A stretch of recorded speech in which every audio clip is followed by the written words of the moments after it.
The tallest roller coaster in the world has not even yet been completed yet, but it is the Falcon's Flight, with a scheduled opening at the Six Flags theme park in Saudi Arabia in 2023, and is a hydraulic launch roller coaster that reaches speeds in excess of 155 miles per hour, or approximately the terminal velocity of a person engaged in free fall parachuting from heights in excess, generally of between 4,000 and 15,000 feet, the highest you can go without oxygen, but a little lower than those in the military who do high altitude low opening or halo jumping.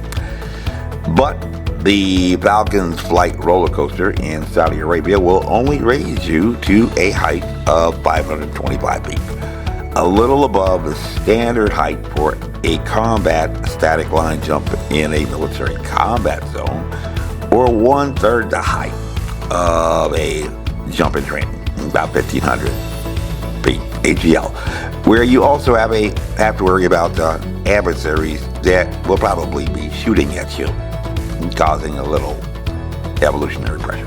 But for now, daredevil thrill seekers will have to just settle with going to Six Flags Great Adventure theme park in Jackson, New Jersey, exit 7A on the New Jersey Turnpike, to ride what may also be the shortest roller coaster in the world, the KAPPA, with a top speed of 128 miles per hour. And you've probably driven faster than that in your car, and a top height of 456 feet, also hydraulic launch rocket powered.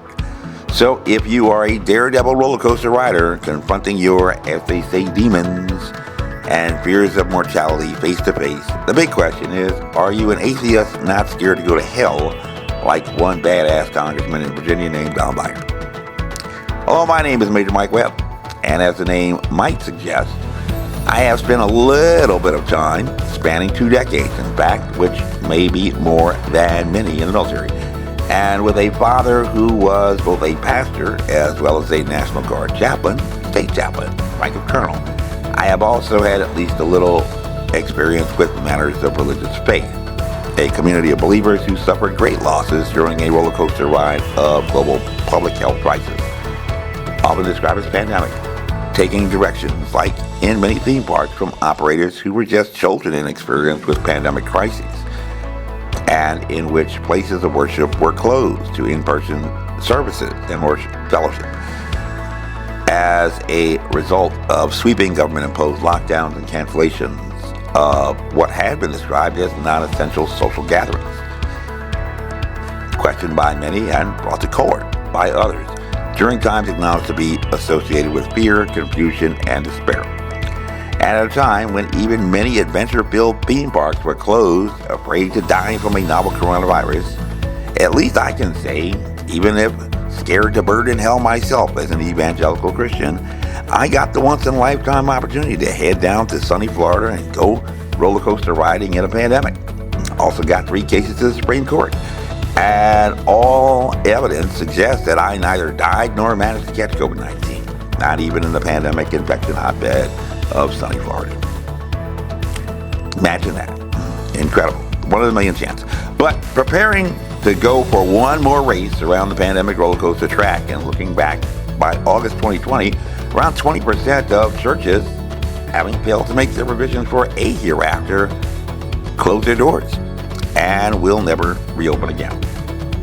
While as many as 6% of those who were compelled by a pandemic roller coaster ride operator to enjoy some other available attractions other than regular devotional in-person worship had decided that, like Don Beyer, having survived during the diaspora without a God in heaven, they had no need nor desire to come back to churches where they were convinced that they might die in a pandemic.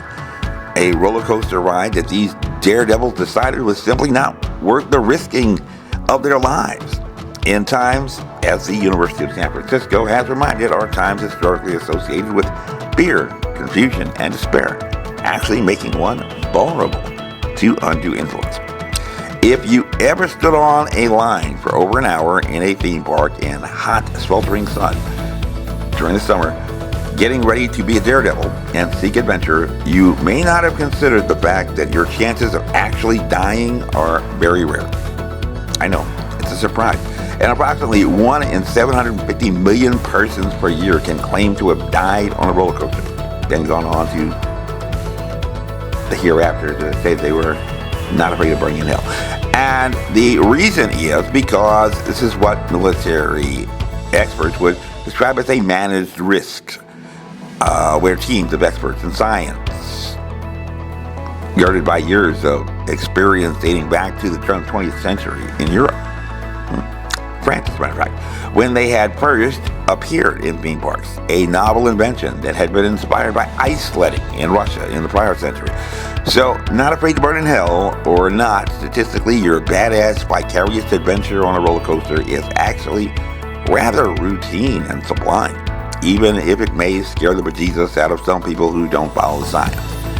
You are on a track, metal or wooden, built to specifications so as to create a replicated thrill experience in science in mass production assembly with simulated dangers, and if you have any fears or apprehensions scientifically, they all arise from your individual perception and lack of knowledge. Or, my friend, your fears are all in your head. But not being afraid to burn in hell certainly sounds like a badass proclamation, and Congressman Don Beyer, as many know, became a ranger, albeit rendering his service to country as a park ranger with the National Park Service. And with his badass ranger experience after surviving a pandemic, immediately after graduating Phi Beta Kappa from the elite Williams College, where he arrived after education by Jesuits at Gonzaga High School, with what he described as almost perfect SATs, at the age of 71, badass Don Beyer says he is such a badass that he is an atheist and not afraid to burn in hell. And maybe you have that kind of bold courage too. Live long and prosper.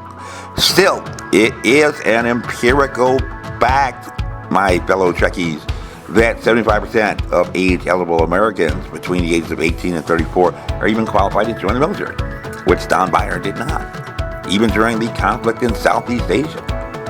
So, this is a pretty small and selective group of uniquely qualified Americans for a potentially dangerous mission, and of the remaining 25%, give or take a few, less than 1% are even inclined to do so. Go out and put their name on that line that is dotted.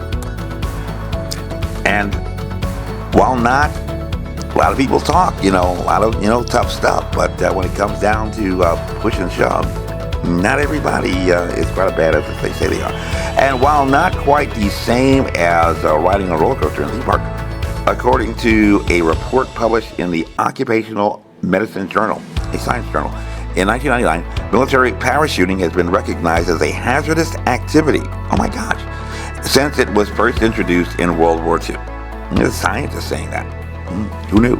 This study identified a cohort of infantry soldiers, those, grunts, go out there, shoot, move, and communicate, who served between 1990 and 1994.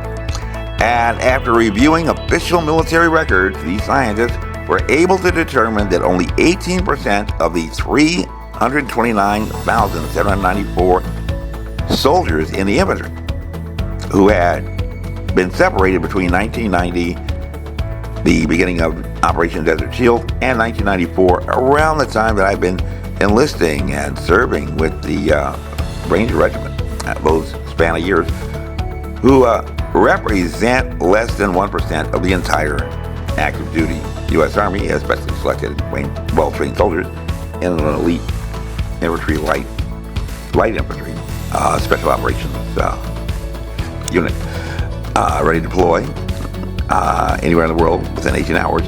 Only 18% were on orders in jump status, as I was at some point in my life, and eligible for parachute hazardous duty pay, or about 59,362 U.S. Army paratroopers, like those guys down at the All-American 82nd Airborne in Fort Bragg, who volunteered, as they say, to jump from a perfectly good airplane.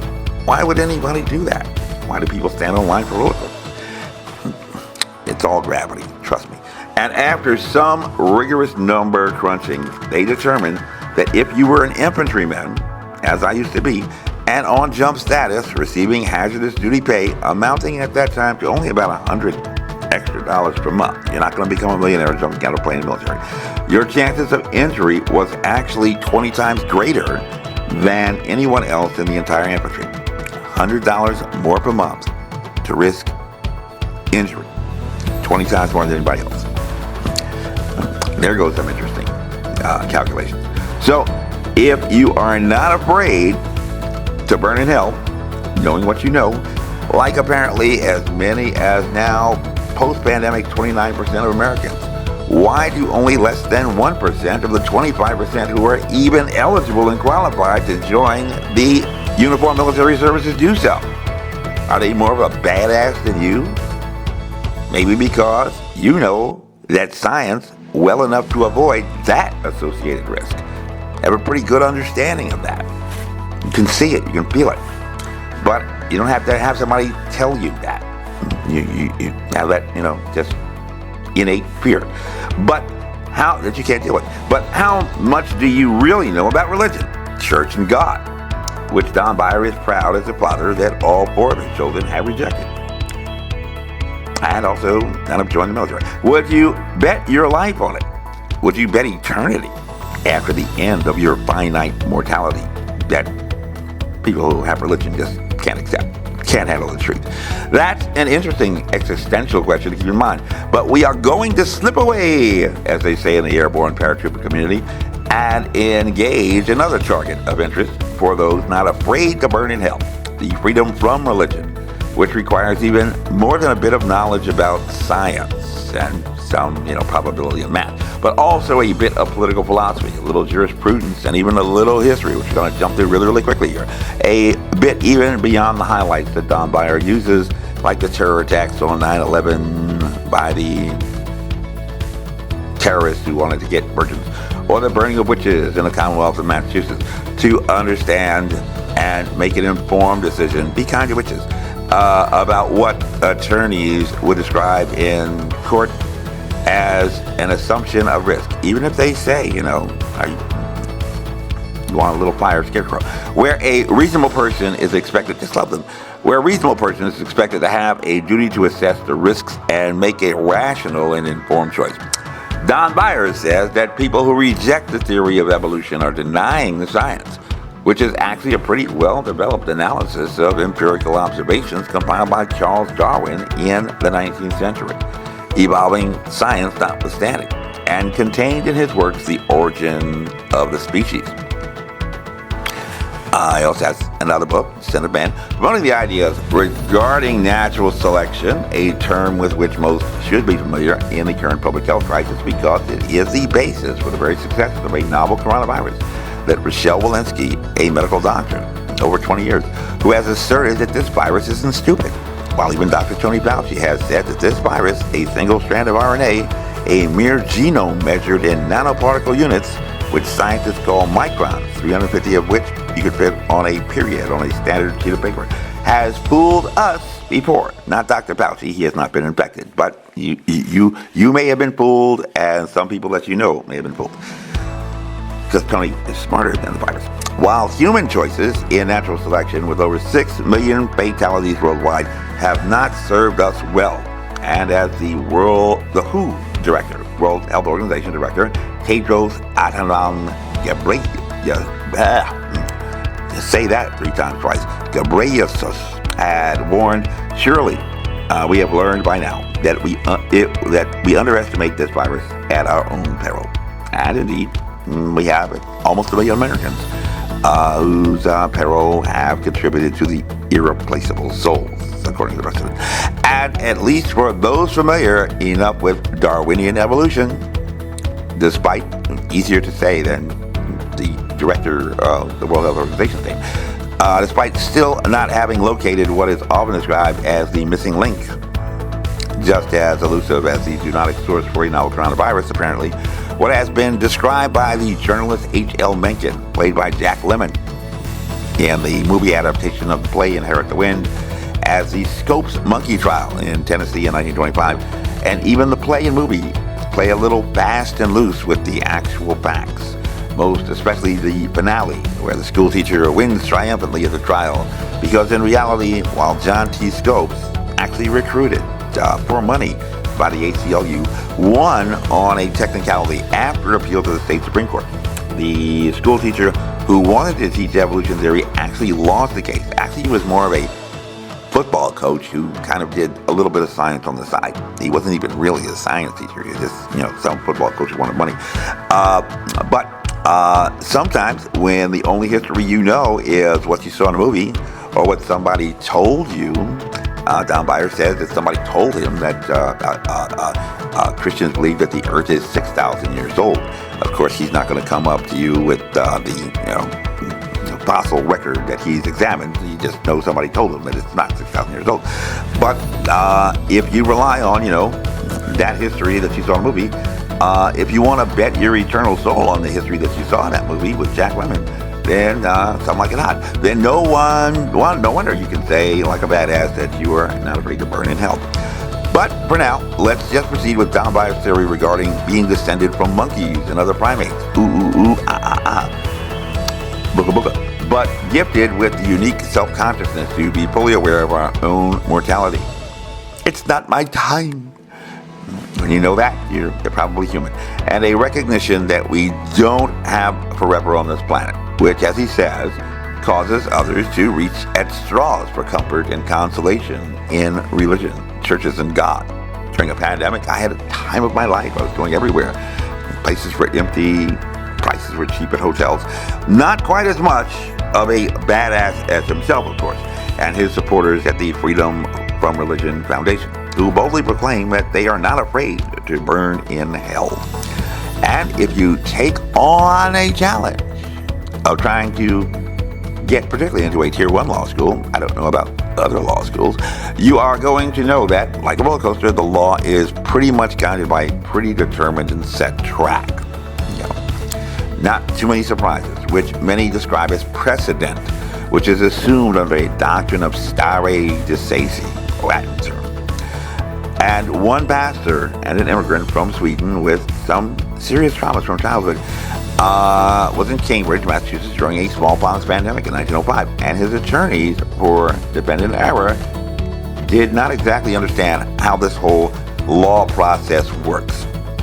And met with a very sharp reprimand from Justice Harlan at the very beginning of his opinion when they arrived with his case at the United States Supreme Court, when he wrote, although that preamble indicates the general purposes for which the people ordained and established the Constitution, it has never been regarded as the source of any substantive power conferred on the government of the United States or any of its departments. Such powers embrace only those expressly granted in the body of the Constitution, and such as may be implied from those so granted. Although, therefore, one of the declared objects of the Constitution was to secure the blessings of liberty to all under the sovereign jurisdiction and authority of the United States, no power can be exerted to that end by the United States, unless, apart from the preamble, it be bound in some express delegation of power or in some power to be properly implied therefrom. No power can be exerted to that end by the United States unless, apart from the preamble, it be bound in some express delegation of power or in some power to be properly implied therefrom. In other words, not in the contract, you can't do it. You just can't make it up as you go along. So you may want freedom from religion, and you also may believe that you have certain rights, like life, liberty, and the pursuit of happiness. Based upon what? This should sound somehow familiar. The rights of your monkey ancestors at the zoo, from whom you inherited these natural rights. It is pretty much an empirical fact that if a monkey has no consciousness of his own mortality, he probably has no consumption of rights to bequest to you in his will. So you probably want to miss his funeral, whether or not you're going to get COVID-19 or not. And according to the Declaration of Independence, a document that is integrated into our social contract Some like to call the Constitution because it describes how our limited powers government, our limited government of separated powers is constituted. It says that we hold these truths to be self-evident, or we assume that most reasonable people are aware of these facts and don't need to be told, and it really need not be repeated that all men are created equal and endowed with certain inalienable rights endowed by their Creator. And unless you have another Creator besides a God in heaven, there is no express delegation of power for any natural law in the Constitution. I don't like Gordon Gekko talking to Bud Fox, unless your daddy has is member of the bull on some other airlines. I have a very limited experience. But again, you did say that you are not afraid to go to hell, so just forget about it. Please enjoy your stay at this wonderful theme park. Ride all the roller coasters that you desire, and please feel free in your freedom from religion to return again to this wonderful theme park we like to call a life with a definite terminating point, with no return, according to science. No reincarnation, sorry, it's not science. Are you still not afraid to go to hell with your badass self, my friend?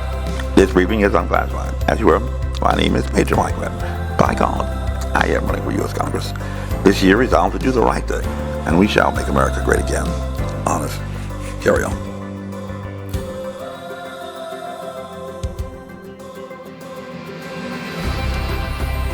This advertisement was authorized by Mike Webb.